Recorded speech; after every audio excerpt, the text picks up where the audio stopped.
Ramai antara kita masih ingat dan masih rindukan arwah Tuan Guru Haji Ni Abdul Aziz Nikmat yang pernah terkenal sebagai seorang ulama dan juga pemimpin nombor satu di Kelantan suatu masa dulu. Dalam soal makanan, arwah Tuan Guru tak cerewet dalam memilih makanan. Mengikut isteri arwah Tuan Guru, katanya Tuan Guru makan apa saja yang ada dan apa saja yang dihidangkan.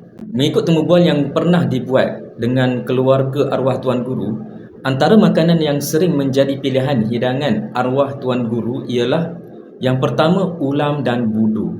Mengikut anak beliau, arwah Tuan Guru memang suka makan nasi dengan ulam cicah budu. Yang kedua, ikan singgang. Antara lauk yang arwah Tuan Guru suka ialah kuah ikan singgang. Ikan dalam singgang tu pula biasanya dicicah dengan budu dan dimakan bersama ulam.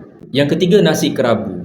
Menurut anaknya lagi, nasi kerabu juga kerap menjadi hidangan keluarga mereka, terutamanya ketika bulan Ramadan. Kerap juga mereka sekeluarga makan nasi kerabu ni beberapa kali dalam bulan Ramadan. Yang keempat, ubi kayu. Dalam satu temu bual, arwah Tuan Guru sendiri pernah menyatakan beliau sangat teringin makan ubi kayu sehingga meminta orang rumah mencarikannya. Yang kelima, sup dan singgang. Ini adalah menu biasa arwah Tuan Guru seperti mana hidangan orang biasa di kampung-kampung. Yang keenam, sayur dan ikan bakar. Ketika kesihatannya kurang baik, beliau memberitahu bahawa lauk yang biasa dimakannya ialah sayur dan ikan bakar. Itulah dia senarai antara makanan yang menjadi kegemaran arwah Tuan Guru Ni Abdul Aziz Nikmat semasa beliau hidup.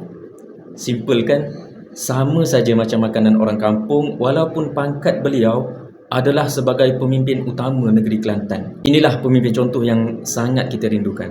Sama-sama kita sedekahkan Al-Fatihah ke atas roh arwah Tuan Guru Ni Abdul Aziz Nikmat. Al-Fatihah.